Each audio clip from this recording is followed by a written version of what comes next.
Kalau kita sampai kaya banget, keren banget, mungkin kita di Monte Carlo. Iya. Mau ngapain kita dengerin acara kayak begini? Kan begitu orang mikirnya kan.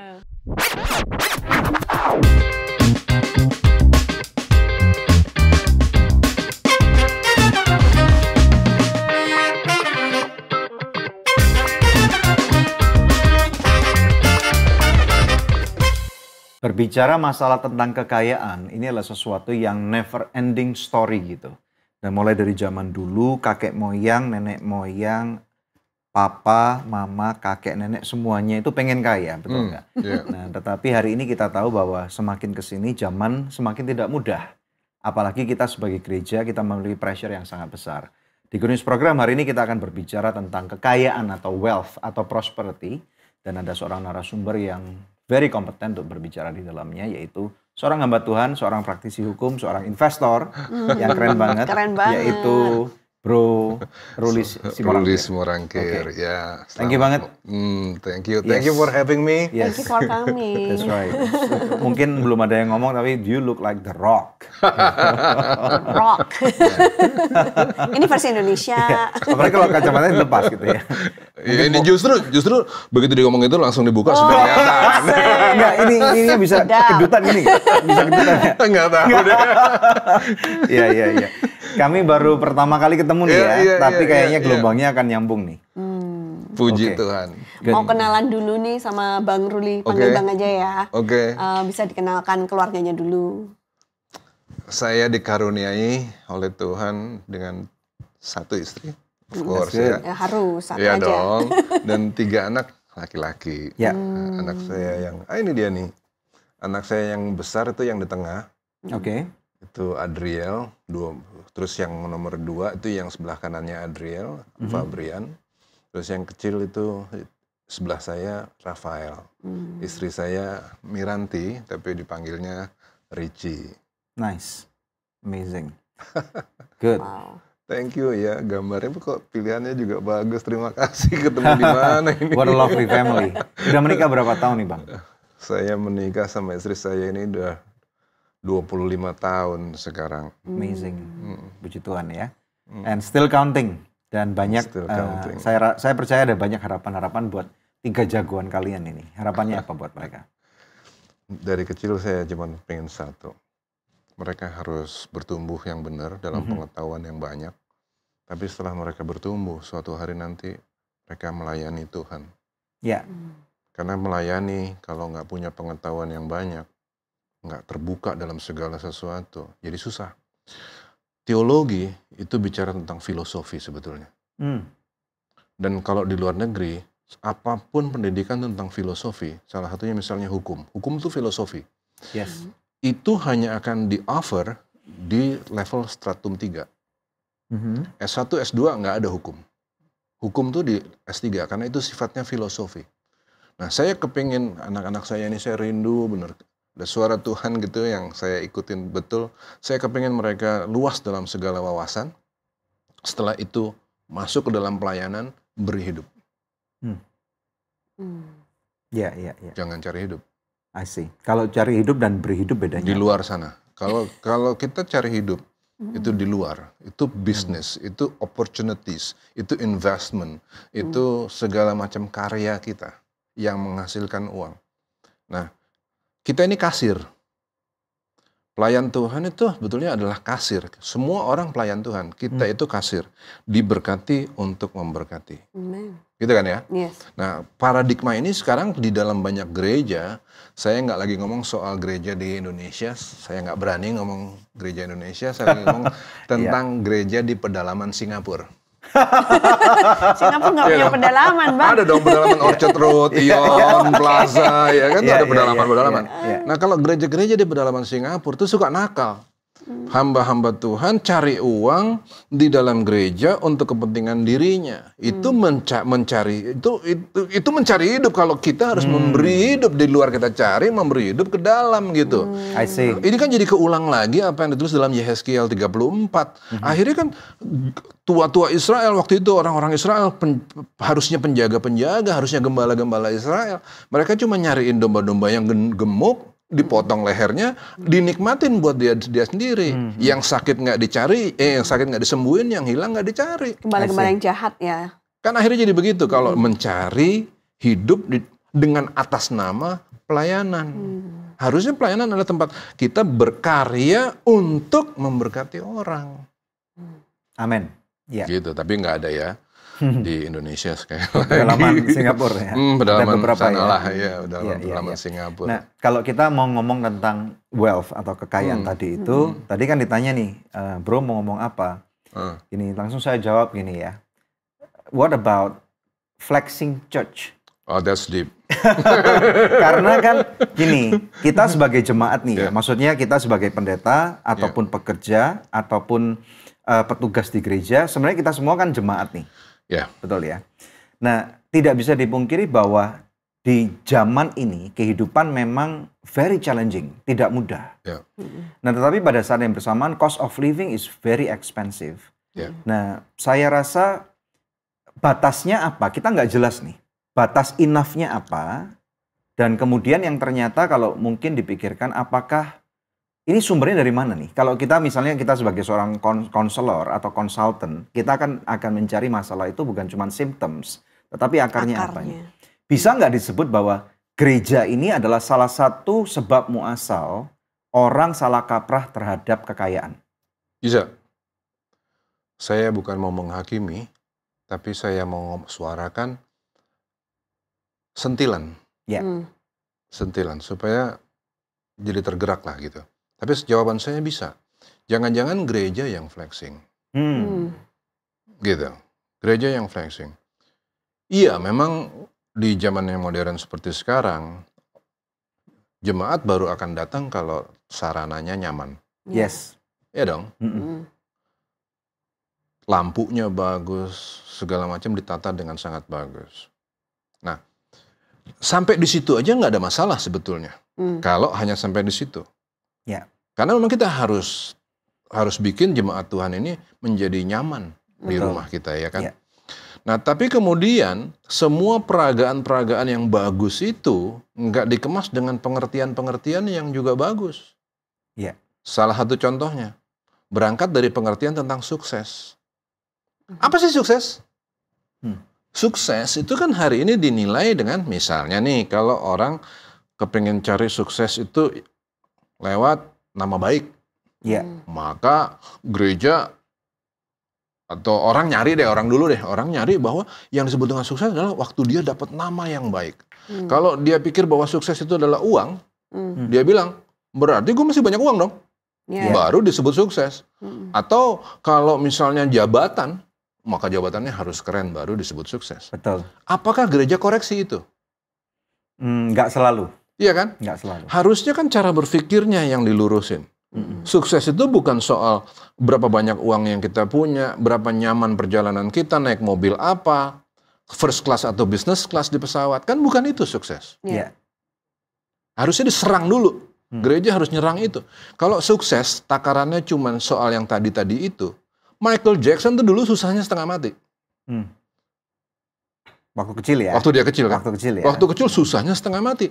Dia usaha, latihan supaya sukses toh. Habis itu dia dapat semua. Nama besar dia dapat, uang banyak dia dapat, segala macam dia dapat. Tapi waktu dia dapat semua itu, apa yang terjadi? Dia jalan kemana-mana pakai masker. Iya. Supaya nggak dikenalin. Sukses dalam kondisi yang seperti itu sifatnya nggak keren nggak? Nah ini yang harusnya juga di-attack sama gereja. Jadi gereja harus ngingetin dong kepada jemaatnya bahwa sukses itu jangan berhenti di soal pendapatan, soal begini-begini punya anak atau enggak. Kalau nggak punya anak nggak sukses. Iya, nggak bisa juga dong. Enggak dong, Enggak. itu bukan di situ masalahnya kan. Bukan soal punya anak atau nggak punya anak. Sukses adalah ketika kita mampu membangun hubungan yang cantik sama Tuhan. Oh wow. Itu sukses. Gitu. Nah, seperti hubungan suami istri, hubungan yang mesra sama Tuhan. Ini saya gemes lagi juga. Gimana? Gereja itu selalu bicara bahwa Tuhan itu maha baik. Which is true. Betul. Tuhan maha baik. Tapi di sisi yang lain, Ya. sering banget juga gereja ngomong gini. Kalau kita nggak bikin A, B, C, D, E, maka hukumannya adalah neraka jahanam, kan begitu. Berarti reward and punishment. Reward and punishment. Iya. Kalau kita ngajarin jemaat reward and punishment, maka yang akan terbentuk adalah ketakutan. Ngerti nggak? Takut untuk masuk neraka. Iya. Takut dikutuk. Disitulah orang nggak mau hidup miskin. Karena kalau miskin nggak artinya dikutuk. Betul. Oh, oke. Iya dong. Iya, iya. Jadi Seakan-akan kamu dikutuk nih. Iya dong, seakan-akan dikutuk. Paradigmanya seperti Iya itu. dong. Bikin ini gagal, bikin itu gagal. Dikutuk. Mati masuk neraka, siapa yang mau? Maka orang langsung mikir yang namanya hubungan indah dengan Tuhan adalah ketika mereka ngerasain nggak sakit, nggak mati karena longsor, Iya. mobilnya ada banyak, jamnya beberapa dipakai. Iya kan? RM1, RM2, RM3, RM4. Dan di kaki masih ada satu. RM8. Kan jadi konyol gitu, jadi konyol. Iya. Nah, jadi Iya, iya, pertama nggak didefinisi apa itu sukses. Kedua, penjabaran tentang bagaimana Allah itu baik juga nggak didalami. Sehingga akhirnya paradigmanya adalah kalau namanya miskin itu berarti dikutuk. Kalau kaya berarti diberkati.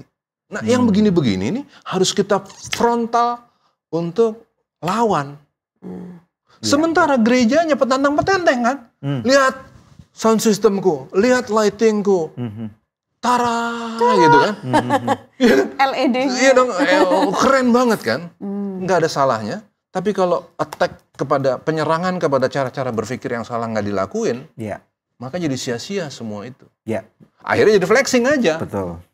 Betul. Kita kasih disclaimer dulu nih ya, kayaknya supaya yang mendengarkan dan yang menonton nggak salah pikir nih. Kita tentunya nggak against kekayaan. Ini satu ya. Kita semua pengen jadi orang kaya itu pastilah. Kita nggak perlu bilang kita nggak kepingin jadi orang kaya kayaknya. Oke. Naif Saya banget. saya setuju banget. Gini. Lihatin muka-muka kita dari sini. Muka-mukanya gimana? Muka-mukanya kita nggak mau jadi orang munak. Iya. Kita nggak mau jadi orang munafik. Apa adanya aja. Ya. Kalau kasih pilihan, misalnya dikasih pilihan, kita mau jadi orang miskin atau orang kaya, kita nggak bakalan dengan sengaja milih mau jadi miskin. Nggak mau. Iya. Betul. Iya dong. Betul. Nah, jadi nggak ada yang salah dengan miskin atau kaya. Yes. Dua-duanya disayang Tuhan. Ini Enggak. dulu rule of Iya, thumb-nya. rule Betul. of thumb-nya itu dong. Yes, Jadi kita yes. jangan kita ngambil dua kutub. Kalau kita suka kekayaan berarti kemiskinan itu kita harus benci. No. Oh, agree. Dua-duanya itu Yes. bagus. Dua-duanya itu bagus. Dan kita nggak mau munafik, nggak mau bilang, gue maunya jadi orang miskin, pakai baju susah-susah. Nggak dong. Enggak. Gitu. Saya happy kalau saya hanya punya baju yang nggak bagus, I'm happy. Tapi kalau saya juga punya baju yang bagus, I'm happy. So what? Ya dong. Itu harus jelas gitu. Nah, tapi yang jadi permasalahan adalah apa yang kita buat ketika kita punya. Nah. Apakah kita rela jadi kasir? Banyak Iya. orang yang kan kemudian nggak rela jadi kasir. Gitu. Hmm. Itu loh yang jadi masalah kan. Ya, ya. Sedangkan memang tidak bisa dipungkiri kalau kita ngomong gereja di kota besar nih ya, khususnya seperti di Jakarta deh, di mana terjadi satu kompetisi, nggak bisa dipungkiri ini. Seakan-akan nggak diakui, tapi memang itu ada di sana. Pada waktu ada satu gereja yang punya sound system yang bagus, dan memang tidak bisa dipungkiri juga bahwa ini semua diperlukan. Tetapi ada batas minimumnya atau batas maksimumnya nggak ada nih kadang-kadang. Nah, sedangkan vendor-vendor menyadari hal ini. Jadi vendor-vendor, penjual-penjual mulai mendekati gereja-gereja yang besar. Menawarkan Karena ada bisnis di sana nih. produk. Ya. Sedangkan ternyata gereja-gereja menyadari nih, I have unlimited wealth and I'm sitting on it. Oke. I have unlimited wealth and I'm sitting on it. Itu Yeah. nggak ada yang salah sekali lagi. Iya. That's perfectly okay. Nah, tapi kemudian setelah misalnya kita penuhin gereja kita dengan semua cara alat-alat yang canggih, udah nih, kita udah punya nih semua nih ya, Iya, iya. top levelnya nih semua ya. Iya. Masih ada sisa uang nggak? Harusnya masih ada lah. Unlimited Kan wealth, kita bro. unlimited fund kan? Unlimited. Nah, kalau kita punya unlimited fund dan dari hari Senin sampai hari Sabtu kita layani jemaat nggak? Harus. Dengan apa? Ini kan harus dibuat program. Iya, iya. Pendewasaan mereka, pendidikan mereka, yang susah dibantu. Iya, iya. Iya dong. Ini ada programnya nggak ini? Betul. Nah kalau zaman dulu yang kita kenal di Indonesia itu ada sending. Nah sending itu kan pengumpulan dana dari gereja-gereja besar gitu ya. Untuk kemudian kan itu dipakai untuk ngebantu ke Indonesia ini. Bentuknya di Indonesia jadi sekolah. I see. Kan jadi keren. Yes. Nah untuk orang yang nggak punya uang, dulu masuk sekolah Kristen itu bisa murah banget dengan kualitas yang luar biasa bagus. Sekarang Hari ini dulu ya, mahal dulu banget sekarang, underline ya. betul kan Iya, dulu iya, kan gitu iya, kan. iya, iya. Dulu, tapi hari sekarang ini mahal banget. Sekolah Kristen sekolah salah satu Kristen yang juga termahal. Yes. Tetap yang terbaik, tapi kan mahal kan. Mahal. Iya. Nah, mestinya ini kan mestinya gereja dengan unlimited funds-nya itu kan mikirin sejauh ini. Kalau dilengkapi dengan cara-cara berpikir yang seperti ini kan keren banget kan? Ya, Ya seharusnya. Iya dong? bisa dibilang juga nggak bahwa semestinya memang harus diakui bahwa kemiskinan itu kan suatu problem ya. Nah, Kemiskinan. Ya, Oke. bagaimana kita nggak cuma mau seakan-akan menghantam gereja nih, karena gereja itu adalah satu organisasi yang penting nih di Oke. masyarakat. Di mana di gereja masyarakat bisa dibina, diajar dengan luar biasa, diberikan pengertian tentang kerajaan surga. Ya. Nah, tapi kalau dari Bang Ruli sendiri, kira-kira kalau kemiskinan itu bisa sepakat nggak bahwa kemiskinan itu suatu masalah? Kekayaan juga masalah. Oh, kekayaan juga suatu masalah. Oke. Sepanjang kita ada di bumi ini, semua yang kita hadapin itu masalah. Ngetop masalah, nggak ngetop juga masalah. Punya istri masalah, nggak punya juga masalah. Semua itu masalah. Nah, yang justru bikin jadi kacau itu adalah keinginan kaya. Keinginan kaya yang ngejebak. Yang harus dikerjain adalah sebetulnya gini. Gini deh, saya mau cerita. Zaman dulu kecilnya saya, itu kita bukan orang yang ada. Hari ini juga kita nggak punya. Tapi waktu itu nggak punyanya parah banget. Saya masih sering waktu itu sama mama tuh ngumpulin botol-botol bekas segala macam untuk kita jual untuk beli abu gosok. Gitu. Rumah kita nggak punya dinding, kita pakai stiker apa ya namanya, gedek. Pakai gedek kita waktu itu kayak gitu. Cuman kamar kita yang nanti di semen, yang lain-lain pakai tanah biasa aja. Wow. Miskin nggak? Iya, relatif miskin lah. Tapi di zaman itu ya mungkin semuanya kayak gitu ya. Temen saya zaman itu, Enggak lah, teman-teman sekolah saya zaman itu. Dia nggak berumur 120 tahun kan? Oh iya. Kecuali kalau dia berumur 120 tahun. Itu zaman Musa ya kayak gitu. 90 tahun yang lalu ya. Oke lah, Indonesia belum merdeka masih dijajah, oke lah. Teman-teman sekolah saya ngeri-ngeri. Ya, of course. Nah, sekolah saya di sekolah Kristen dari zaman dulu. Oke. Nah, ini teman-teman saya tuh zaman itu anak-anaknya pedagang, anak-anaknya menteri. Wah, ngeri-ngeri. Saya sekolah naik sepeda. Kalangan waktu atas. Iya kan? Iya. Nah, tapi kan itu semua adalah justru kalau saya ngelihatnya justru adalah fondasi yang Tuhan kasih dalam hidup kami supaya lewat kesulitan itu justru kita mau bergerak membaik dong. Oh iya. Ya, betul. Bergerak membaik. Nah, ketika kita punya tantangan mau gerak baik, ya akhirnya kan ada kemajuan. Ya dong. Jadi kalau dilihat dari situ, apakah kemiskinan jadi masalah? Enggak. Pak Jokowi menjadi suatu pemecut. Iya dong. Pak Jokowi nggak bukan dari orang yang kaya. Yes. Tapi ternyata kesulitannya itu bikin dia menjadi somebody. Salomo on the other hand adalah anak raja yang kemudian dikasih berkat sama Tuhan, bukan hanya hikmat, tapi juga kekayaan. Betul. Tapi waktu dia dapat kekayaan, malah hancur. Malah jadi berantakan. Betul. Dia malah mengumpulkan biduanita gitu kan. Iya kan, Tuhan cuma bilang begini, gini ya, kamu boleh punya semua itu, jangan terlalu banyak. Aturan mengenai raja itu boleh dia punya kekayaan, jangan terlalu banyak. Tapi kan bablas. Dalam konteks itu kan problem juga ini kekayaan. Nah, dua-duanya problem. Jadi pesannya tuh harusnya begini. Kalau hari ini kita hidup dalam kemiskinan, itu berkat.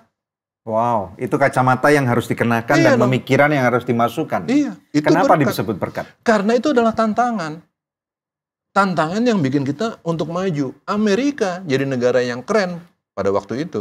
Karena dia nggak pernah berhenti masalah loh. I see. Terus-terusan ada masalah. Tapi setelah ada masalah mereka selidiki, mereka perbaiki, terus. Jadilah negara besar. Berarti istilahnya kuncinya adalah belajar kali ya. Oke. Ya. Intinya adalah gini, balik ke yang tadi permulaan kita. Tuhan kita Tuhan yang maha baik. Amin. Tuhan kita Tuhan yang maha baik dan dia tahu persis porsi yang cukup untuk kita hari ini. Kalau ternyata kita hari ini nggak kaya banget, itu karena dia tahu kalau hari ini kita kaya, kita nggak di gereja. Kita nggak dengerin acara ini. Karena kapasitas kita cuman segitu. Kalau kita sampai kaya banget, keren banget, mungkin kita di Monte Carlo. Iya. Mau ngapain kita dengerin acara kayak begini kan? Begitu orang mikirnya kan. Tapi karena ada masalah, ada tantangan, mungkin ada kekhawatiran, maka kan ngikutin acara ini. So, nikmatin apa yang kita punya hari ini sambil dengan tanggung jawab, kita kembangin terus dong hidup kita. Iya. Jangan terus gara-gara kita ngerasa bahwa kita belum punya nih. Habis itu, apa yang kita bikin? Kita ngeluh. Berarti Tuhan kurang baik, pindah-pindah gereja kemana-mana. Yang kita cari bukan Tuhannya, yang kita cari kekayaannya.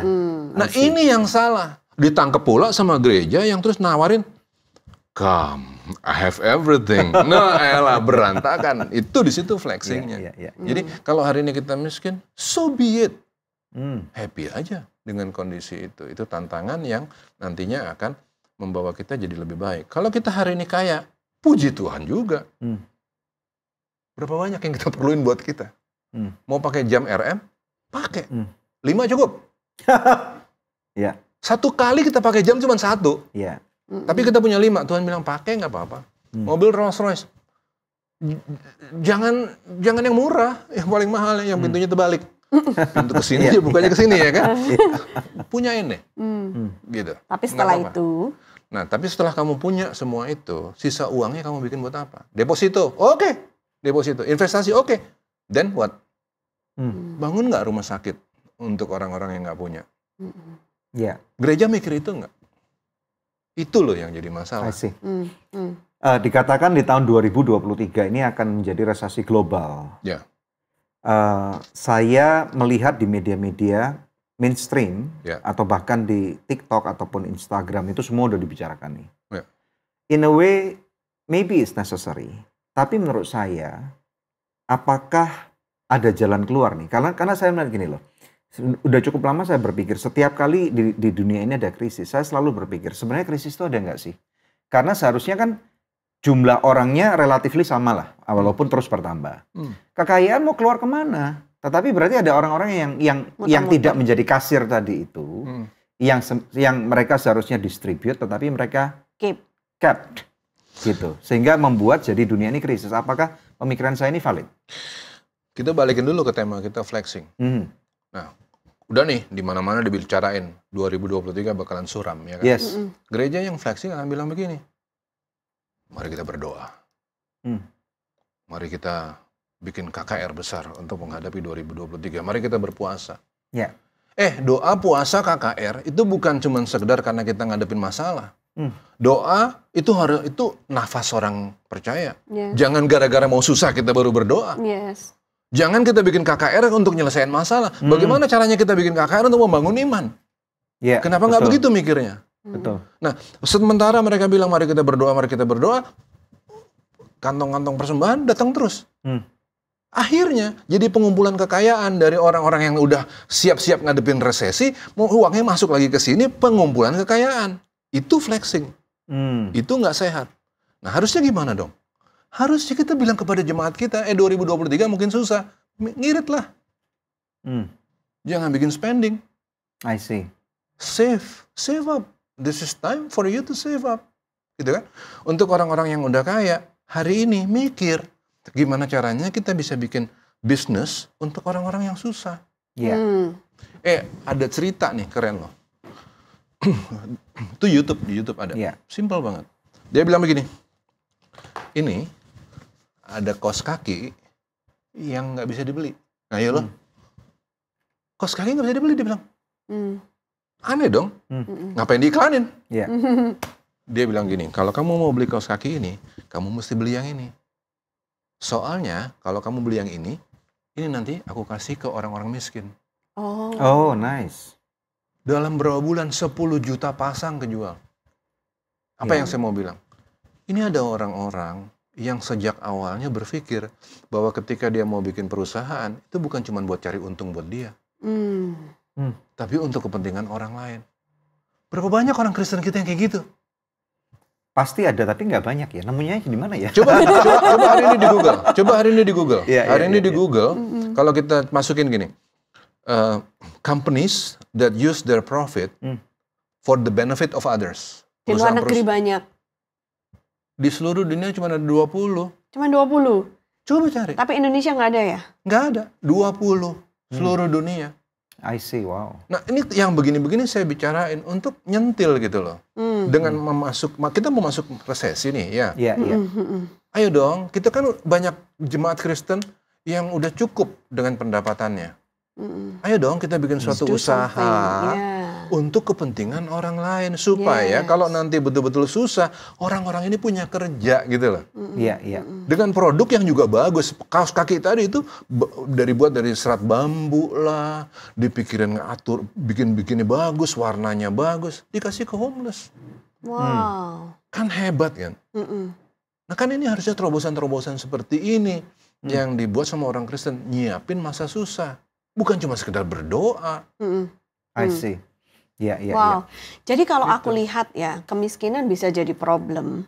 Kekayaan juga bisa jadi problem kalau paradigma kita, cara berpikir kita itu nggak dibenerin sesuai dengan firman Tuhan. Gitu Jangan punya mentalitas victim. Mentalitas korban. Iya. Aku susah karena Tuhan. Nggak pernah keucap sih. Tapi itu yang ketanam. Nyebelin kayak gitu. Iya, iya, iya. Oh ini aku kaya, tapi sekarang karena kekayaanku aku nggak bisa ketemu anak, maka yang salah Tuhan lagi. Iya, iya. Apa gitu. Jadi orang kaya pun juga banyak yang punya mentalitas victim ini ya? Iya dong, banyak, I tetap see. aja banyak. Lah orang sebetulnya yang salah kan bukan Tuhannya. Ya emang dia nggak manage waktunya, karena dulu terlalu sibuk bangun usaha, bukan? Ya, atau bisa nggak karena orang itu gagal paham melihat satu tren yang terjadi? Nah Bisa ini yang kita ya. bilang jadi flexingnya gereja tadi itu. Gerejanya ngasih gambaran yang salah tentang siapa Tuhan. Akhirnya orang datang kepada Tuhan karena takut dihukum, takut miskin, takut sakit, kan Takut begitu. dikutuk. Takut dikutuk kan gitu.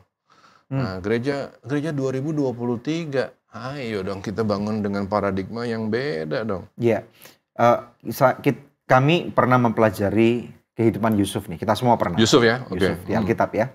Satu hal yang sangat mind blowing bagi kami itu adalah ketika 7 tahun masa kelimpahan itu well said. Ya. 7 tahun masa kekurangan dan kemudian ditutup dengan 20% yang ada. Solusinya Yusuf? Solusinya Yusuf 20% itu. Yes. Nah, namun kemudian setelah ini nih, Yeah. setelah itu, di mana dikatakan ada banyak orang susah nih. Yeah. Ada banyak orang susah datang kepada Firaun Yeah. dan berkata, cari Yusuf aja. Tapi tadi solusinya Yusuf kan dia tawarin kepada Firaun untuk bikin Lumbung. lumbungan. Itu yang kita tawarin hari ini juga kan? Lumbung, betul. Sip. Berarti Oke. harus ada lumbung ya. Betul kan? Jadi solusinya ini lumbung nih. Betul kan? Yes. Itu, Untuk wealth yes. distribution to the poor. Yes. Oke, Yes. kepada atau orang yang memerlukan. Yes. Nah, kemudian yang terjadi di Yusuf ini yang pertama dia memberikan konsep 20% ini. Untuk supaya orang-orang save up. Disisihkan setiap Pada panen. waktu masa masih panen. Ya. Kemudian sehingga 20% ini akan menjadi jawaban di masa susah. Ya. Nah, di masa 7 tahun ini ada banyak hal yang keren nih. Pada waktu masyarakat datang kepada Firaun bilang, aku udah delegate ke Yusuf nih. Kamu ke Yusuf aja. Dan mereka beli barang. Buy and sell melalui Yusuf, 20% ini dikeluarin oleh Yusuf. Nah, ada satu momen di mana uang mereka habis. Oke. Nah, pada waktu mereka habis, mereka datang kepada Yusuf lagi nih. Ya, kami udah nggak punya uang nih. So what to do gitu. Berarti yang kami punya adalah hewan. Ya udah, hewan bawa ke sini nih. Aku beli semua, aku tukarin makanan. Berarti Yusuf jadi solusi lagi nih. Tetapi kemudian ada satu masa lagi, mereka berkata, hewan kami udah habis. Yeah. Apa yang mau dijual?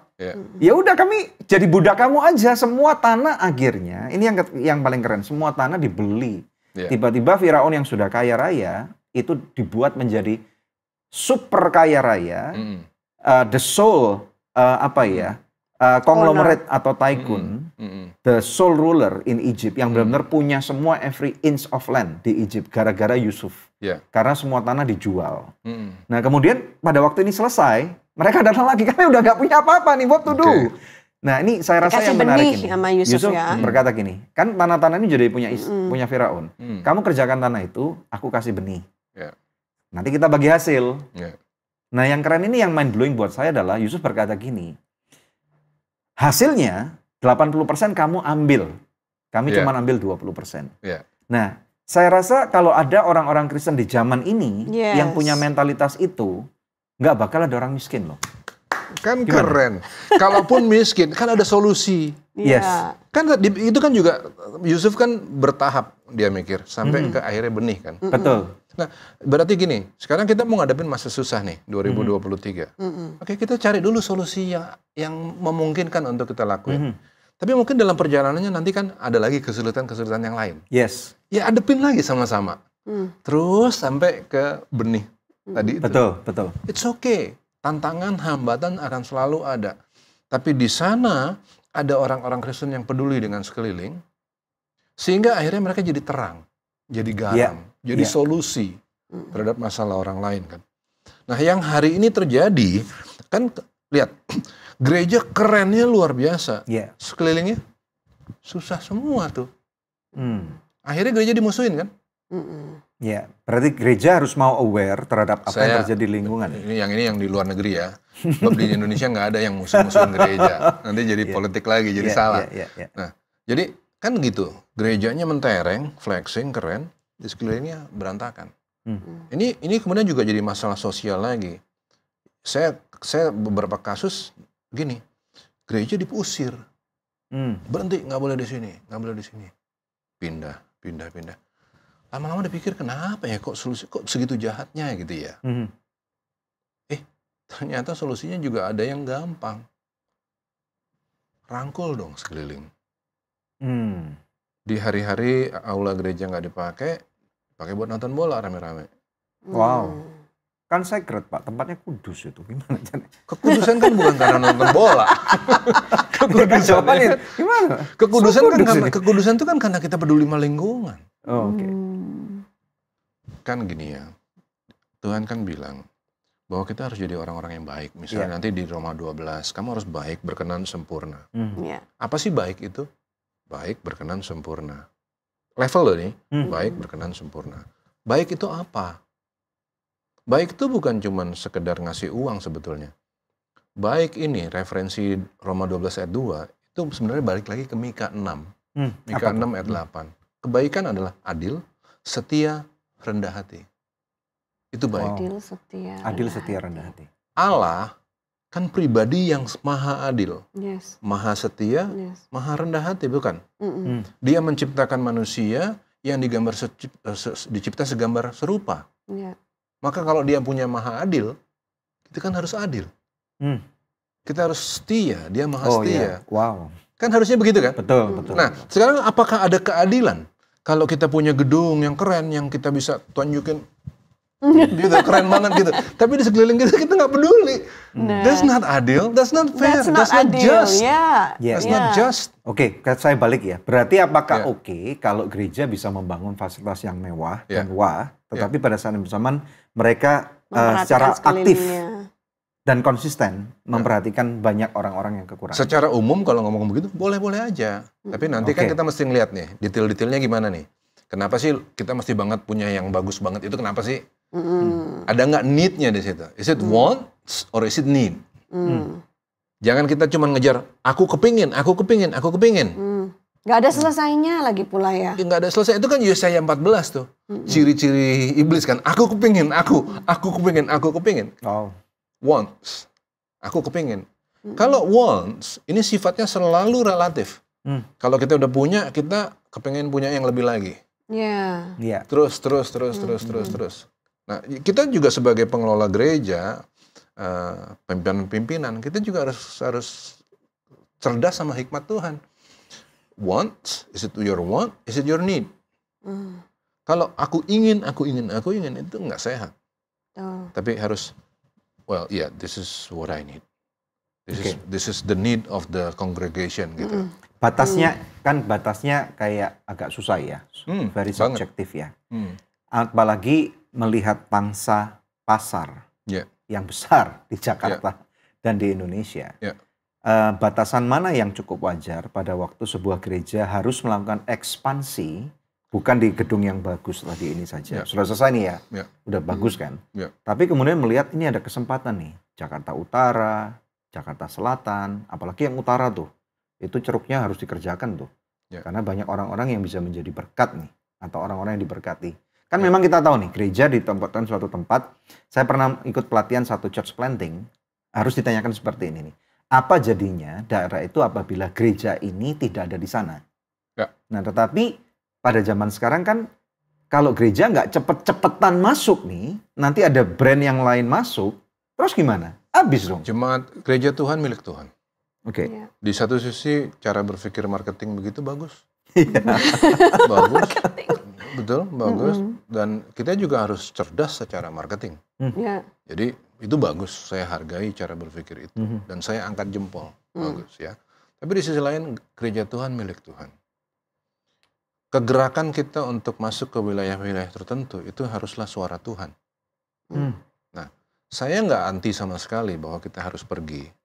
Tapi gereja kan punya organisasi ya. Nah, kalau memang Tuhan gerakan kita untuk gerak ke sana, maka pimpinan-pimpinan kita, penasihat-penasihat kita kan juga satu suara. Tuhan akan bicara sama mereka. Apakah udah dibicarain di dalam? Supaya ada keteduhan. Sering banget gereja ini, seringkali cuman jadi karismatik. Dia cuma ngikutin ujung pimpinannya aja. Yang lain ngikut. Nanti lama-lama ngerundel. Lama-lama orang jadi nggak sejahtera di situ. Ada perpecahan dan lain-lain. Kita kan nggak mau nunjukin gereja yang seperti itu. Nggak mau. Ayo, kita maju. Of course, gereja harus maju. Jangankan cuma ke Jakarta Utara, sampai ke ujung-ujung bumi. Tapi dengan cara-cara yang juga keren dong. Ada persekutuan di antara kita, pimpinan-pimpinannya, ngobrol, rembukan sama-sama. Seberapa kapasitas kita. Kan gitu ya? Yang ada kan seringkali kan ajar aja pokoknya.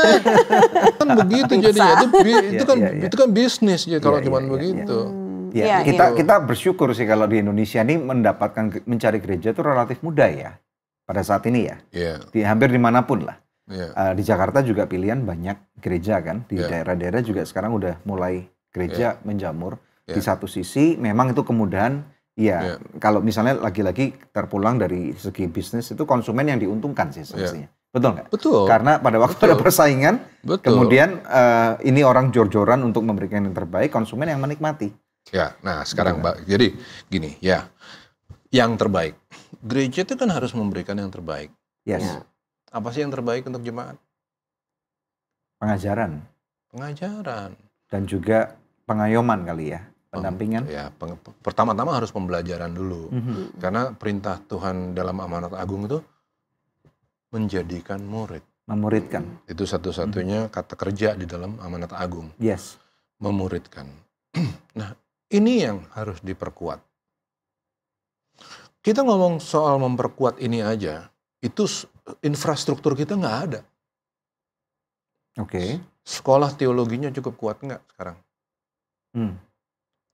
Kalau cukup kuat, artinya ada sekolah teologi. Pesertanya siapa yang masuk situ? Apakah orang-orang yang masuk ITB? Yang masuk sekolah teologi siapa? Siapa yang diajar? Ya harusnya masyarakat atau jemaat dong. Harusnya orang-orang terbaik yang diajar di situ. Tapi kenyataannya? Kenyataannya hari ini belum. Gitu. Materi pendidikannya apa isinya? Kebanyakan doktrinal nanti. Kebanyakan buku yang sama. Dari tahun ke tahun buku yang sama, itu lagi. Gitu. Ada terobosan baru nggak? Enggak. Penemuan-penemuan yang di luar negeri tentang yang paling baru, macam-macam penemuan-penemuan. Kita ngikutin nggak? Enggak. Jadi akhirnya nanti di dalam banyak hal kekristenan menjadi kayak yang itu lagi sama aja. Padahal kita punya problem. Kita lagi ngadepin generasi Z, generasi apa nih sekarang namanya ini? Yang cerdasnya luar biasa loh. Betul. Ini anak-anak kecil tiba-tiba cara berpikirnya filosofis loh. Oh iya, banyak sekali. Betul. Orang dia bikin tulisan tuh, saya tulis segini. Saya baca tulisannya gini. Life is like an ice cream. Itu kan filosofis banget cara berpikir begitu. Iya. Keren kan? Cerdas kan? Keren. Terus ketemu pengajar-pengajar Alkitab yang dari tahun 1885 itu aja isinya. Itu aja. Penjabarannya sama. Terus mental loh sama anak-anak kecil kita. Mental, betul. Udah bahasanya bahasa Inggris dia. Bukan Inggris ya, Inggris. Udah bahasanya bahasa Inggris, cara berpikirnya keren. Terus ketemu sama pengajar-pengajar yang begini. Coba. Jadi kalau kita ngomongin soal buildingnya, soal cuman speakernya dan lain-lain, kapan mau di-expand dan lain-lain, jadi terlalu cetek. I see. Di dalamnya diapain? Kalau udah masuk ke gereja diapain? Diperkuat enggak? Kalau diperkuat dengan pengetahuan yang seperti apa? Infrastrukturnya udah selesai belum nih? Dari mulai sekolah tinggi teologinya. Kayak apa nih sekolah tinggi teologinya? Bukunya tahun berapa? Berapa komputer di situ? Ngeri-ngeri loh ceritanya. I see. Nah, ayo dong kita rame-rame mikirin sejauh ini orang-orang Kristen yang diberkati, pikirin, ya ampun, kok nggak kayak Harvard ya? Ayo, at least kita bikin jadi community college deh. Community college aja dulu. Itu pun enggak. Kan sampai segitu kita harus pikirin. Nah, kita curahin daya kita, pikiran, uang untuk ngegedein ini. Terus kita di gereja, jemaatnya kita perkaya luar biasa dengan pengetahuan. Anak-anak kecil kita jaring. Kalau bukan kita yang jaring, anak-anak kecil ini lari kemana? I see. Iya, nggak jelas lah. Netflix. Iya. Netflix kan? YouTube. Iya. The wheel of the bus go round and round. Dia lebih asik nonton itu buat dia. Kan kacau loh ini. Betul.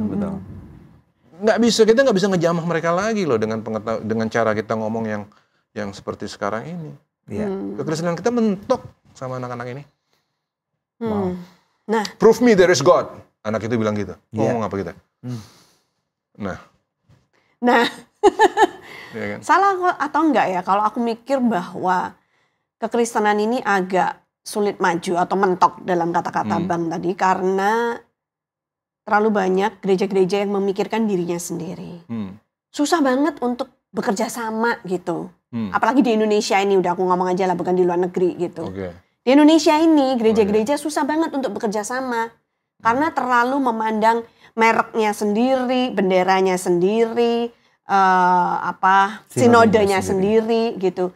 Sehingga kalau mau memikirkan meningkatkan kualitas STT kita seperti Harvard, itu harus kerjasama dong semua sinode gitu, memikirkan, memberikan sumbangsi pikiran yang terbaik gitu. Dan siapa yang akan ngajar, dosen-dosennya diambil dari orang-orang yang terbaik dari sinode-sinode yang kita punya gitu, Bang.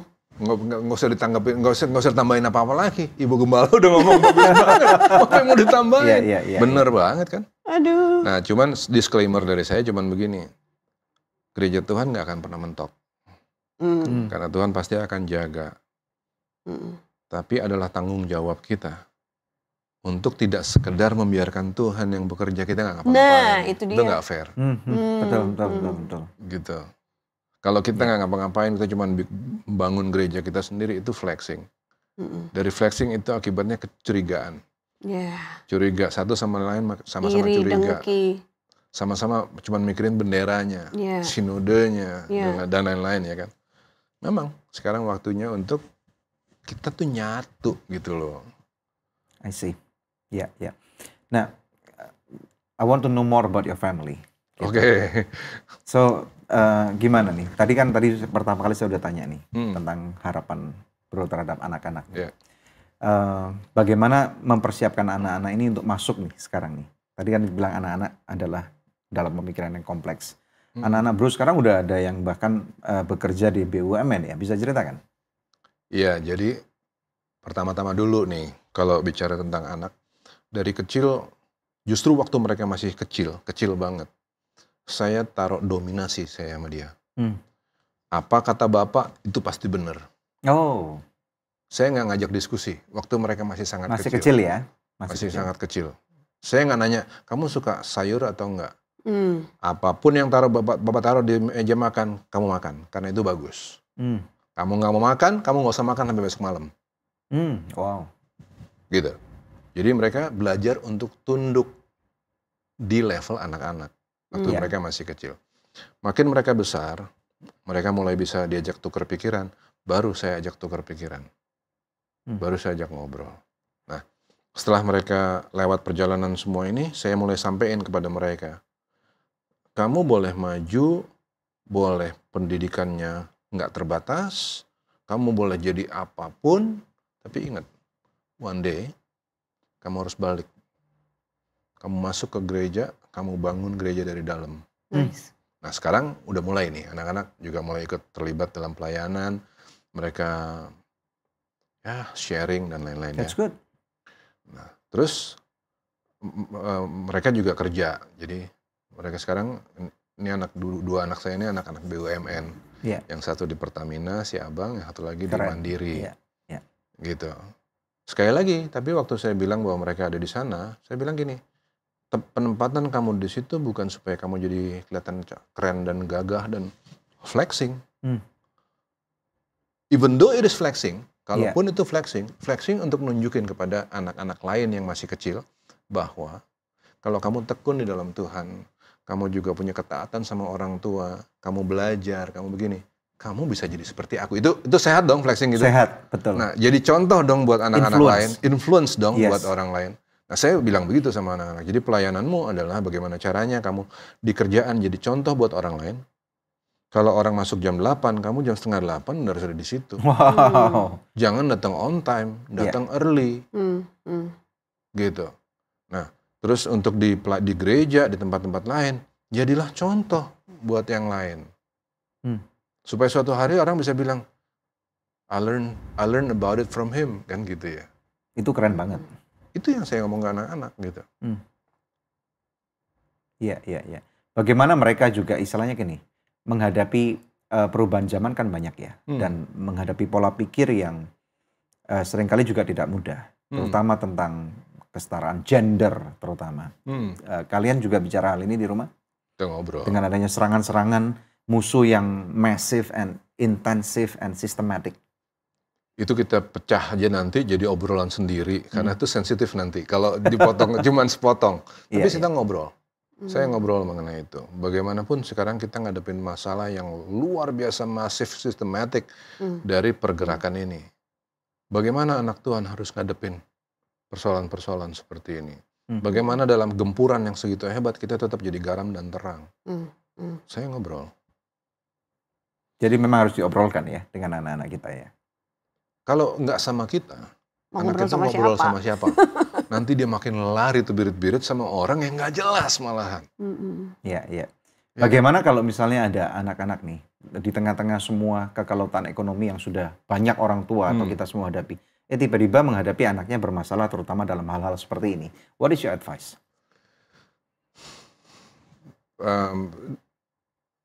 Saya kepada anak-anak itu jadi teman. Anak saya yang besar, dia senangnya satu hal. Anak saya yang kecil, yang tengah, senangnya yang lain lagi. Kepada anak yang besar, saya juga ngikutin hobinya ke dia. Gitu. Ke yang nomor 2, dia sukanya naik motor trail. Saya temenin dia naik motor trail. Jadi saya berteman. Karena saya yang kecil, dia sukanya golf. Anak-anak saya semua suka golf, kita main golf bareng. Nice. Mereka diving, kita diving rame-rame. Iya. Saya jadi teman. Nah, lewat pertemanan, akhirnya anak-anak saya bisa cerita. Ini anak-anak udah gede-gede. Tapi sampai hari ini, kalau mereka ada masalah sama pacarnya, ceritanya ke saya. Ke bapaknya? Atau ke ibunya. Nice. Gitu. Jadi ada a very, clear trust kepada Iya. kepada orang tuanya ya. Iya, nah semua itu saya harus sampaikan. Itu berkat yang Tuhan kasih yang luar biasa, saya syukurin. Kalau saya ngomong di sini sekarang tujuannya untuk menularkan, bukan buat bragging about it. Tapi itu yang saya bikin, sehingga permasalahan anak-anak ini saya dan istri itu kita kenalin, kita lihat problem-problem mereka, sehingga nggak tiba-tiba jadi gede baru kita kaget. Nah yang tadi ditanya kan udah jadi gede nih masalah, kita sibuk sama yang lain. Betul. Tahu-tahu udah jadi gede, itu kita kaget. Begitu kita kaget, kita murka. Begitu kita murka, hubungan makin renggang lagi kan. Iya, iya. Jadi untuk ngatasinnya, ya berteman dong sama anak-anak itu dong. Just be there for them. Ada usia di mana orang tua harus mulai perlahan untuk mundur ya. Kalau saya disuruh naik motor trail terus-terusan sama anak ini, bonyok saya. Tapi ya kapan saya bisa, saya main sama dia lagi. Boleh dia kerja kan. Iya. Gitu. Nah, diganti misalnya jadi golf bareng, makan bareng. Iya, iya. Jadi sahabat lah. Iya. Penting banget ya. Teman-temannya kumpul di rumah, gitu barbeque bareng, gitu. Keren. Nah, kalau kita balik lagi ngomongin gereja ya Bang. Yes. Menurut Bang Ruli, gereja-gereja ini sekarang harus bagaimana? Menghadapi 2023 yang tadi kita sudah bahas, katanya akan ada resesi ekonomi dan sebagainya. Bagaimana gereja bisa tetap bersinar dengan terang di musim-musim seperti itu? Pertama-tama kita bertiga di sini bukan orang yang paling tahu tentang gereja. Mungkin pengetahuan kita terbatas. Yes. Jadi jangan kita dimusuhin gara-gara kita ngomong tentang gereja gini. Kita di sini bukan buat ngehakimin. Betul. Kita justru kepengen supaya gereja makin sehat. Yes. Nah, ngadepin 2023 ini yang memang makin berat dan makin berat. Gereja harus ada dengan tujuan yang diamanatkan sama Tuhan. Jadilah pengajar. Menjadi pengajar. Pengajar itu penting banget. Nggak bisa enggak. Jangan sibuk sama yang lain-lain. Pengajaran itu penting. Tapi nanti mungkin ada yang nanya gini, tapi kami butuh kesembuhan, butuh bikin mujizat, lakuin. Saya nggak anti sama mujizat, sama kesembuhan apapun, itu karya Tuhan kok. Iya. Pertanyaannya, kalaupun orang itu udah dibangkitin dari mati lagi nggak? Mati lagi dong. Nah, di dalam kesempatan dia nikmatin mujizat itu, kalau nggak dibangun dia dengan pengajaran yang sehat, yang benar, kan sia-sia. Betul. Iya kan? Iya. Nah, apa sih pengajaran yang sehat itu? Simple. Pengajaran yang sehat adalah mati bagi keakuan. Mati bagi keakuan. Mati bagi keakuan. Kita lahir dengan cara berpikir me, myself, and I. Aku. Gitu kan? Betul. Nah, Tuhan Yesus adalah pribadi tanpa aku. Apa yang kukatakan, apa yang kulakukan bukan kehendakku sendiri, tapi melakukan kehendak Dia yang mengutus aku. Apapun yang dikerjain itu bukan untuk kesenangan dirinya. Kalau cawan ini boleh lalu, ya udah kali jangan disalib dong. Lakukanlah daripada hadapan. Tapi biar kehendakmu yang jadi. Ini kan kemuliaannya Yesus kan. Iya. Nah, kehidupan tanpa aku. Itu yang harus kita jelasin kepada jemaat. Puji Tuhan kalau dia bangkit dari mati. Iya. Tapi kan mati lagi. Mati lagi dalam posisi aku. Kan gimana ini pertanggung jawabnya kan? Iya. Betul. Nah, kembali kepada tentang kekayaan nih. Iya. Di Alkitab itu tertulis bahwa Tuhan Yesus itu tadi dilahirkan dalam kondisi yang miskin. Tadi ada cerita tentang Tuhan Yesus lahir di mana? Di Bethlehem. Mungkin bisa kisahkan tuh, silakan. Di Migdal Eder. Ya, silakan. Itu menarik gitu untuk kita semua mendengar supaya kita bisa mengunci cerita tentang kekayaan ini dengan sudut pandang yang benar gitu. Oke. Jadi gini. Penggambaran bahwa Tuhan Yesus lahir di kandang yang hina dina itu adalah penggambaran yang juga kurang sehat. Tuhan Yesus lahir di tempat yang disebut dengan Migdal Eder. Migdal Eder. Ya. Tempat itu adalah tempat khusus bagi kerajaan, bagi bait Allah, untuk ngerawat binatang persembahan. Bayangin ini punya kerajaan, ini punyanya bait Allah, berarti kan dirawat dengan sangat baik, bagus, tanpa celah.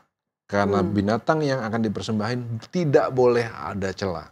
Nah, Tuhan Yesus lahir di situ, bukanlah di tempat yang hina dina. Iya, Gitu. soalnya selama ini kita kan diajarkan bahwa Tuhan Yesus, Maria dan Yusuf, Iya. mereka sedang pergi ke Bethlehem Iya. dan mencari penginapan, Iya, dan tidak ada tempat yang kosong. iya, Kemudian pemilik penginapan mengatakan di belakang tuh ada tempat, mau nggak? Gitu. iya. Apakah ini yang sama Migdal Eder? Migdal Eder bukan itu. Jadi Bukan ini ya? Bukan yang disebut itu. Jadi Oke. jadi gini, penggambaran kita tentang hina dinanya dulu yang harus dilepasin. Itu I bukan see. tempat yang hina dina. Itu memang tempat yang dikhususin untuk pelihara binatang peliharaan milik bait Allah. Wow. Jadi tempat Tempat yang kerajaan. atau mungkin pemilik penginapan tuh mengatakan itu tuh di sana ada tempat. Di sana tuh. di Migdal Eder. Migdal itu. Eder tuh, kamu Iya. ke sana aja. Jadi Iya. bukan di belakang punya dia. Bukan di kandang pemilik Bukan ada kandang penginapan babi apa segala macam kotor, enggak, bukan begitu. Wow. Bukan begitu. Nah, jadi dari penggambaran ini juga jelas terlihat bahwa yang disebut dengan kesederhanaan Yesus itu bukanlah sekedar karena dia lahir di kandang hina dina. Seolah-olah kalau dia lahirnya di hotel, terus jadi tidak sederhana. Kan keliru, itu orang mikirnya kan begitu keliru. Kelirunya kan begitu. Iya. Yang namanya sederhana tuh harus gembel gitu. Kan enggak. Karena ternyata Tuhan Yesus itu dilahirkan di Migdal Eder. Tapi dia tetap dianggap sederhana. Kenapa? Karena dia meninggalkan kealahannya. Meninggalkan Iya, kesetaraannya meninggalkan dengan surga Allah. yang Menjadi mulia. sama dengan manusia. Dan kemudian mati disalib sebagai hamba. Di situ dia dianggap sederhana. Ketika dia mau hidup tanpa keakuan. Iya. Musa itu juga pribadi yang bukan hina dina, miskin soro, enggak. Dia Iya, tokoh yang hebat, Iya. tapi Alkitab sebut bahwa dia adalah orang yang rendah hati. Kata aslinya di situ sederhana, orang yang sederhana. Orang kaya raya gimana caranya bisa sederhana? Karena kenapa Musa disebut sederhana? Karena dia bela orang lain, Ya. orang susah dia bela. Kemudian dia nggak mikirin aku. Sampai Kemudian dia dia harus pengajar. kabur dari istana. Dan dia meninggalkan kemuliaan Mesir, kata firman Iya. Tuhan ya. Itu kesederhanaannya. I see. Nggak mintingin akunya gitu. Jadi sederhana tuh jangan terus jadi harus miskin gitu. Kalau gereja ngajarin miskin seperti itu kan nyiksa diri. Iya. Apalagi ada Kan juga itu kan. orang-orang yang jelas-jelas pada waktu ada pengajaran tentang uang atau kekayaan, kemudian mereka mengatakan, oh itu prosperity Prosperity gospel. Nah. gospel. Nah, Oke. padahal menurut opini saya nih ya, maksudnya tidak ada yang salah dengan being prosper, karena Tuhan kita pemilik langit dan bumi. Kitab Mazmur mengatakan emas perak, semua lembu yang ada di mana-mana di dunia ini adalah milik Tuhan. Tambang emas, semua apapun, minyak bumi, batu bara, nikel, semua punya Tuhan. Berarti Tuhan tuh prosper dong. Nah, jadi kayaknya kita juga harus mulai memilah-milah kalau kita memang mau jadi kasirnya Tuhan. Ya nggak mungkin kita dalam kondisi yang minus dong ya. Jadi pengertian Betul. tentang kekayaan ini harus dibenerin juga nih. Bahwa Betul. Tuhan Yesus memang di dalam kesederhanaannya karena dia meninggalkan segala sesuatu. Sehingga Saya mau pakai bahasa Ya. lain yang gimana? gini. Apapun yang kita bikin ya, itu nggak bisa kasih sedikit pun cuil di kekayaan Allah. Tuhan mau kasih kita segabrek-gabrek ke kita, itu nggak satu cuil buat Tuhan. Wow. Not even a dent. Not even a dent. Iya. Ya. Iya. Tapi perhatiin, dalam kasus bendahara yang jahat itu, Yang jahat. dipuji loh dia sama Tuhan. Iya. Ini orang, Contoh ini dong. nih. Justru aku nggak ketemu yang begini di Israel. Ya. Kenapa? Karena dia pakai kekayaannya itu untuk membangun hubungan ke depan, untuk membangun persahabatan. Ya nggak? Kristenan kan begitu. Kita mau minta apa sih? Yang kita minta ke Tuhan itu nggak bakalan bikin penyok sedikit pun di harta perbendaharaan Tuhan. Iya, nggak berarti. Betul. Tapi pertanyaannya kalau dikasih, kita mau pakai buat apa? Iya, Untuk bangun persahabatan nggak? I see. Sedangkan kenyataannya begitu terlalu banyak orang-orang yang Kristen nih ya, yang kemudian diberkati dan dia jadi lupa diri. I want more, more gitu. Dan jadi lupa diri, nggak bisa dikasih tahu. Dan kemudian akhirnya mereka juga hidupnya murat-marit, istrinya tambah banyak gitu ya. Dan, tapi apakah kita berpihak kepada prosperity gospel?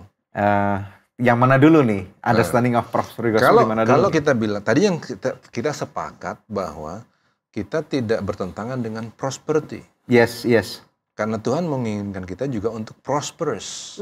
Tapi kalau menjadi prosperity gospel, nah ini juga jadi ini harus yang kita kita ini deh. Paling nggak kita pertimbangin dulu deh. Iya. Yang disebut dengan gospel itu kan bukan bicara tentang kekayaan dan kemiskinan aja. Betul. Tapi utamanya dari perjanjian lama sampai perjanjian baru, gospel itu bicara tentang penundukan diri.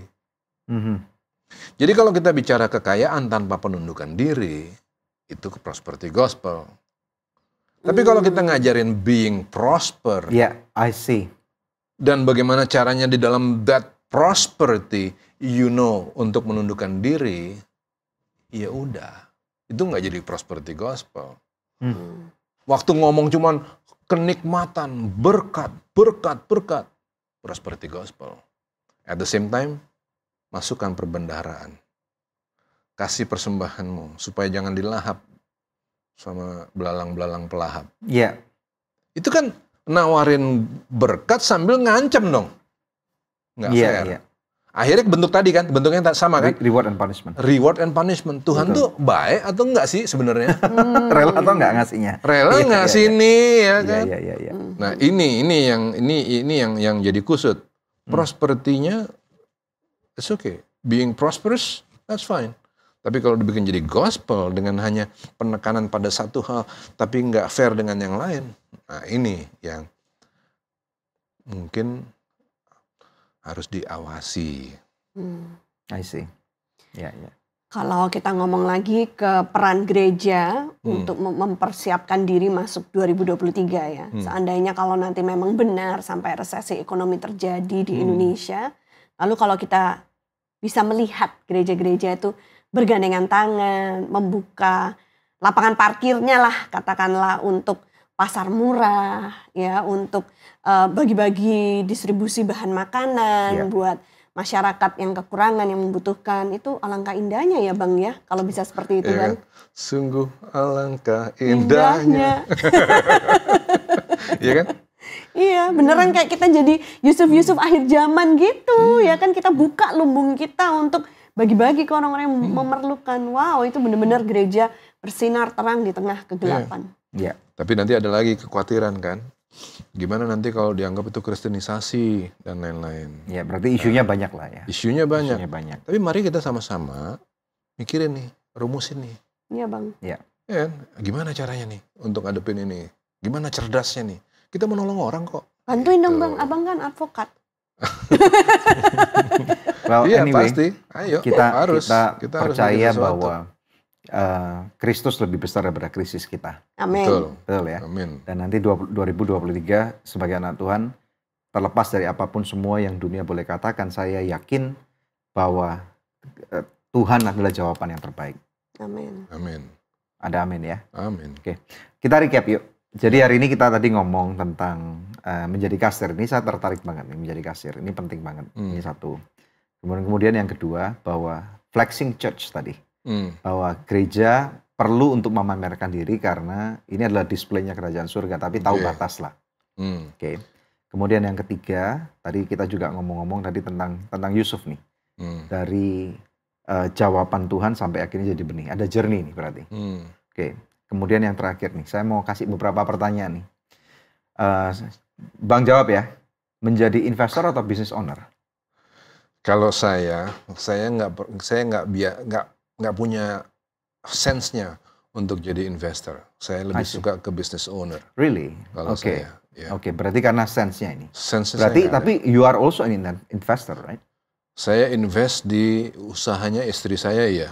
I see. Udah itu aja, tapi yang lain saya nggak mau. Usaha apa istrinya, Bang? Istri saya tuh arsitek, desainer interior, Oh, wow. terus juga dia manajemen konstruksi. Itu iya, saya mau karena saya tahu. Tapi yang lain saya nggak pernah mau. Nah, untuk investasi saya tanya istri. I see. Saya tanya dia, kamu mau invest di mana? Saya percaya sama dia. Tapi nanti legalnya dia nanya ke saya. Gitu. Jadi Saling TikTok, melengkapi kita ya. TikTok gitu. Nice, Jadi nice. kalau kita bicara investasi, saya akan bilang begini ke dia, underlying bisnisnya apa? Gitu, underlying bisnisnya apa? Sebab kalau nggak ada underlying bisnisnya, if anything else fails, Ya. terus apa garansi kita? Jadi harus ada underlying bisnisnya. Saya selalu bilang begitu. Kedua, undang-undang mana yang dipakai? Bapepti? Ataukah ini undang-undangnya stock exchange? Yang mana yang dipakai? Sebab yang saya tahu, so far yang saya tahu, ada hal-hal yang nggak boleh dilakuin oleh satu institusi itu, tapi tetap dilakuin. Sehingga kalau terjadi resiko, investor nggak dapat perlindungan hukum. Karena dia investasi di tempat yang salah. Oh, I see. Jadi sebagai investor pun harus tahu paham. underlying bisnisnya apa, Ya. hukum yang melingkupi apa. I see. Baik. Next question. Kalau mau liburan nih ya, dalam negeri atau luar negeri? Ya. Kalau liburan, semuanya saya enjoy. Di dalam negeri saya nikmatin, di luar negeri saya nikmatin. And or.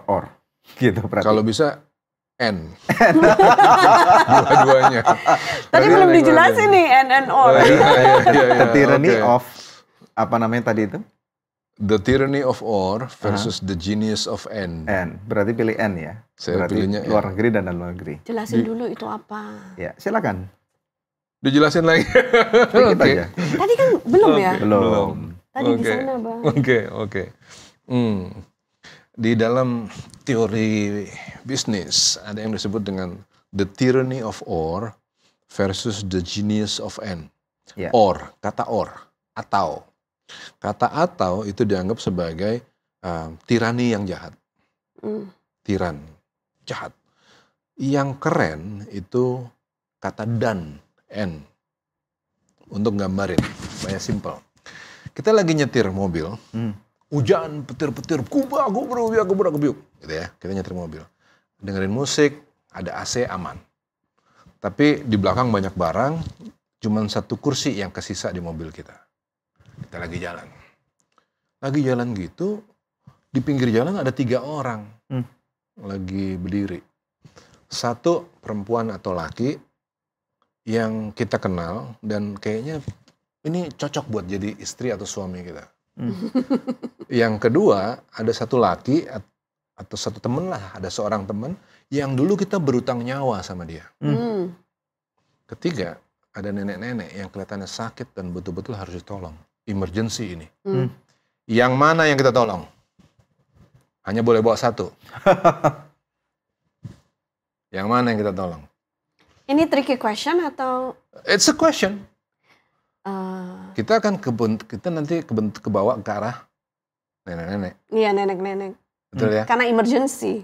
Ya, emergency kan? Tapi mungkin barangnya dikeluarin gitu tiga-tiga masuk. Enggak bisa. Nggak bisa. Nah, akhirnya kita kebentuk menjadi sekedar milih satu. Atau. Padahal atau itu jahat. Gimana yang dua? Apakah kita nggak tolong yang dua? Jadi kenapa kita nggak berhenti? Terus kita suruh teman kita yang dulu kita berutang nyawa, dia kan baik. Untuk nyetir. Nenek-nenek kita getong berempat, masukin ke mobil. Kita tinggal di situ, ngobrol sama si pacar ini. Cerdas. Baiklah. Kata dan itu menarik. Dibanding cuman atau. Gitu. Apalagi di bawah hujan ya. Iya Iya ya. dong. Kenapa harus kita nyetir? Iya dong, nggak harus kan? Berarti kita nggak boleh harus melihat satu masalah yang kompleks itu jangan mau dipikir, dikotakkan dulu. Komprehensif dong. Betul. Seperti hakim. Hari ini hakim lagi punya persidangan yang luar biasa disorot sama masyarakat kan. Iya. Ada proses, ada kasus pembunuhan itu kan. Nah, apakah hakim begitu duduk di situ langsung bilang salah orang ini, Nggak boleh dong. kawan salah kawan ini, kan nggak bisa dong. Dia harus pertimbangin semua Iya, kan masukan-masukan. semua Asas faktor-faktor. praduga tak bersalah. Baru nanti setelah ternyata memang faktor-faktor yang memenuhi unsur pembunuhan terpenuhi, baru dia putus bersalah. Jadi, dan mempertimbangkan, dan mendengarkan pihak yang ini, dan membuat keputusan yang benar, bukan atau. Bukan atau. Bukan I see. atau. Nah, asas hukum Indonesia yang mana nih? Or and. Dalam hukum, itu kita mainnya di dan. Selalu di dan nih? Bukan hanya hukum, coba lihat misalnya, dokter-dokter ahli, waktu mereka kumpul nanganin persoalan yang rumit. Ya, ini pasien udah mati, gitu kan. Dokter-dokter ahli kan kumpul kan. Kumpul, benar. Kemudian apakah mereka begini? Mana yang benar? Yang dia atau dia atau dia atau dia? Dokter yang mana? Oh, yang benar? enggak, dong. Jadi rembukan cari orang yang terbaik. Iya dong. ahli jantung, ahli bedak, Iya dong. anestesi, semua Iya dong. kumpul. Iya. Iya, opini apa yang bisa Dipertimbangin dibangun untuk semuanya, bisa kan? membantu Iya, prolong life orang itu. Iya kan? Iya. Kalaupun ternyata terjadi kesalahan, ternyata nggak tertolong juga orang ini. Maka kemudian pertimbangan itu dipertimbangin lagi kan. Dipelajarin di seminar kalau perlu. Sehingga nanti di hari yang kemudian kalau ada persoalannya seperti ini, dia tahu bagaimana harus bersikap kan. That's right. Betul nggak? Iya. Nah, kekristenan kita seringkali atau. Mana yang benar? Aliran A atau aliran B? Sinode A atau sinode B? Wow. Berarti harusnya jangan mau or, tapi N. Sinode N, A, N, B, N, C, N, D, N ini ya. Berarti kekayaan tubuh Kristus. Satu tubuh Kristus. Iya dong. Dengan satu tujuan, menundukkan diri. Bagus dong. Wah, mantap. Bagus banget. Keren. Kan begitu. Iya. Jadi kalau diterapin di dalam liburan, yang mana? Ya dan aja. Nah, kalau ini masakan. Masakan. Oke. Ini pertanyaannya harus or soalnya nih. Oke. Masakan Jawa atau Batak? Saya suka dua-duanya juga. Dan tetap N. Tapi kalau saya harus milih masakan ya. Kalau harus milih waktu saya jadi orang yang masak. Saya harus milih kalau saya jadi pemasak. Saya milih Chinese food. Oh. Karena itu yang saya bisa. Oke. Kalau disuruh masak Indonesia saya nggak bisa. I see. Saya suka masak gitu. Tapi saya cuma bisa masak Chinese gitu. Saya bisa. Tapi kalau yang Indonesia ya cuma sedikit. Iya. Tapi kalau harus milih makan suka makan. Karena kan kenapa saya tanya ini karena dibesarkan dari mama orang Jawa, papa orang Batak. Nah, influence makanan mana yang lebih kuat? Dua-duanya sama-sama kuat. I see. Dua-duanya sama-sama kuat. Nggak bisa milih saya di situ. Dua-duanya saya sikat. Berarti lagi-lagi N. Oke. Oke. Tapi kalau saya disuruh masak, saya milih Chinese. Oke. Nah, ini ada satu silly question ya. Terakhir nih. Kalau misalnya A question is a question, not a silly question. Iya. I like the way you think tuh. Ini tantangan ini. Kalau misalnya ada kesempatan untuk nyelamatin 3 orang anak dan 1 orang istri, which one do you choose? Kok berat banget Mesti pertanyaan milih sih? ya. Ya ini kan lawyer. Mesti milih 3 orang anak atau 1 orang istri. Iya. Kenapa saya harus sampai di Nggak tahu. kondisi yang separah itu? I don't know. Mungkin you went to holiday tadi itu, ya kan? Terus kemudian you ride on a cruise ship dan kemudian something happen along the way. Ini hypothetical story. Itu pernah ada kejadian nyatanya. Iya. Pernah kejadian nyata begini. Ada penjaga rel kereta. Yes. Ya. Dia ada tempat yang bahaya. Itu jadi rel kereta itu kalau dia ketutup pintunya, ada tempat yang bahaya yang nggak boleh ada manusia di situ. Dia udah wanti-wanti sama anaknya. Nggak boleh main di situ. Hari itu anak itu main di situ. Dia milih untuk nyelamatin orang-orang satu gerbong kereta. Dia matiin anaknya. Iya. Itu bukan pertanyaan yang bisa dijawab. Tapi saya nggak bisa milih untuk hal yang seperti itu. Itu pergumulannya bakalan banyak banget. Dan kalau sampai saya harus ada di situ, wah itu panjang banget. Panjang banget.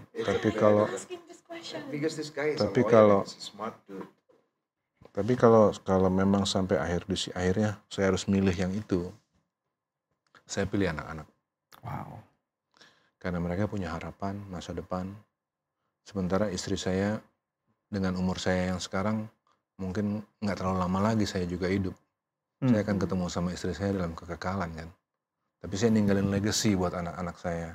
Bahwa pernah ada orang tua yang mau ngasih nyawanya buat mereka kan. Itu kan akan ninggalin. Sementara hari ini persoalan anak-anak kan fatherless generation. Banyak yang ngerasa nggak dilindungin, nggak diawasi, fatherless generation. Nah, kalau itu harus jadi legacy yang saya pilih untuk anak-anak saya bertumbuh, saya pilih yang itu. Wow. Well, I thank you for being here. Kita bersyukur dan itu cuma hypothetical question. Terima kasih sekali. Kami sangat diberkati dan terima kasih. It's an amazing experience untuk pertama kali kita saling bertemu. Terima kasih Bapak dan Ibu Gembala. We're looking forward untuk ada episode-episode selanjutnya dengan Bang Ruli Simorangkir. Aku masih tertegun dengan pertanyaan terakhir. Tapi as a wife and as a mother myself, maksudnya kalau dikasih pilihan yang seberat itu, mungkin aku juga akan merelakan diriku demi anak-anak. Karena ya sudah umur segini, sebentar lagi juga udah pulang gitu kan ya. Tapi kalau anak-anak masih panjang perjalanan mereka. I think most parents who are loving to their children, mereka akan pasti pilih anak-anaknya. Ya pemirsa, saya akan bacakan doa yang sudah terjawab dari seorang pemirsa kita. Shalom semuanya, puji Tuhan. Akhirnya hutang judi dan pinjol keluarga kami resmi lunas setelah 2 tahun saya dan suami menyicil. Suami saya akhirnya sudah bertobat dan tidak lagi berjudi dan meminjam uang dari pinjol. Berkat dari kebaikan Tuhan yang memberikan kami keberanian dan ketabahan. Haleluya. Puji Tuhan. Haleluya. Apabila masih ada di antara pemirsa memerlukan bantuan doa atau konseling, bisa hubungi kami di call center kami di nomor yang tertera atau melalui email ke doa@anugerah.net. Yes. Kita tutup ya dengan satu ayat yang saya mau kutip aja ya. 2 ayat exactly. Di Ulangan 8 ayat 17 dan 18. Di sini firman Tuhan berkata, ini relevan sekali dengan apa yang menjadi bahasan kita. Firman Tuhan berkata, maka janganlah kau katakan dalam hatimu, kekuasaanku dan kekuatan tangankulah yang membuat aku memperoleh kekayaan ini. Tetapi haruslah engkau ingat kepada Tuhan Allahmu, sebab dialah yang memberikan kepadamu kekuatan untuk memperoleh kekayaan dengan maksud meneguhkan perjanjian yang diikrarkannya dengan sumpah kepada nenek moyangmu seperti sekarang ini. Jadi pemirsa sekalian, kita tahu nih dalam sepanjang kehidupan kita akan selalu berusaha untuk menjadi orang yang lebih baik. Hari ini melalui episode Good News ini, saya pribadi diberkati. Saya berharap pemirsa sekalian kalian dapat mempunyai satu open mind gitu ya. Kalau nggak ngerti nanti bisa diulang lagi. Masuk ke YouTube-nya, kalian bisa tinggalkan komentar, bisa bertanya, dan kami nanti akan berusaha menjawab. Nah, menghadapi krisis-krisis yang selalu ada sebagai manusia hidup, menurut saya pribadi nih ya, kita nggak perlu takut krisis. Karena krisis itu adalah satu, menurut saya nih ya, adalah satu, kalau kita bisa mempelajari kenapa krisis itu ada, maka kita bisa gunakan ini sebagai satu batu pijakan untuk naik ke level berikutnya. Nah, dengan cara demikian kalau kita mengulang terus repetition nih ya, kita ini adalah makhluk Tuhan untuk kita bisa menganalisa dan mempelajari dan kita bisa repeat gitu. Nah di sini tadi dikatakan, kalaupun suatu hari kita sudah kaya, sudah berhasil, kita nggak boleh bersombong diri mengatakan bahwa ini karena kekuatan, kehebatanku. Di sana itulah titik kejatuhan daripada seseorang. Nah tetapi pada waktu termasuk kita lagi di bawah nih, kita nggak boleh terlalu khawatir atau terlalu berpikir bahwa aku nggak difavoritkan oleh Tuhan. Kamu difavoritkan oleh Tuhan karena Tuhan sudah memilih untuk meninggalkan surga itu buat kamu, buat kita nih, seperti yang Bang Ruli katakan. Jadi di sini dikatakan kalau suatu hari kita akan merangkak naik atau menggunakan setiap batu pijakan itu, kita harus yakin nih bahwa ada penyertaan Tuhan karena di sini dikatakan ada janji, ada covenant Tuhan nih untuk kita memperoleh kekayaan. Nah tujuannya apa? Supaya kita bisa menjadi alatnya Tuhan, bisa menjadi saluran berkat dan bahkan bisa menggunakan kekayaan itu untuk mengajar sampai kepada bangsa-bangsa, menjadi saksi Kristus sampai kepada ujung bumi. Dan saya berharap setiap krisis sekali lagi percaya bahwa Kristus itu lebih besar daripada krisis apapun juga. Amen. Mari kita berdoa. Yuk kita berdoa. Kami bersyukur untuk hari ini. Terima kasih untuk Bang Ruli. Kami berdoa Tuhan, hikmat-Mu Engkau tambahkan kepada hidupnya. Sebagai pengajar, sebagai lawyer, sebagai pengusaha, kami bersyukur hari ini kami mempunyai seorang teman Tuhan. Tambahkan lagi dalam kehidupan kami. Dan juga untuk episode yang kami angkat ini, berdoa untuk setiap pemirsa sekalian. Untuk mereka yang sedang menghadapi krisis-krisis apapun. Biarlah Tuhan Kristus menjadi nyata dalam kehidupan mereka. Ada perjanjian Tuhan antara Engkau dengan kami. Dan kami terima covenant ini Tuhan. Dan biarlah Tuhan kami masing-masing boleh dibangkitkan untuk menjadi satu kekuatan bagi orang-orang, bagi pengaruh yang akan kami berikan untuk orang-orang sekeliling kami. Aku memberkati kalian semua berkat dalam nama Bapa, Putra dan Roh Kudus, dalam nama Tuhan Yesus Kristus. Yang diberkati Tuhan katakan, amin. Ya pemirsa, sampai jumpa pekan depan di acara kesayangan kita bersama, Good News Program. Tuhan Yesus memberkati.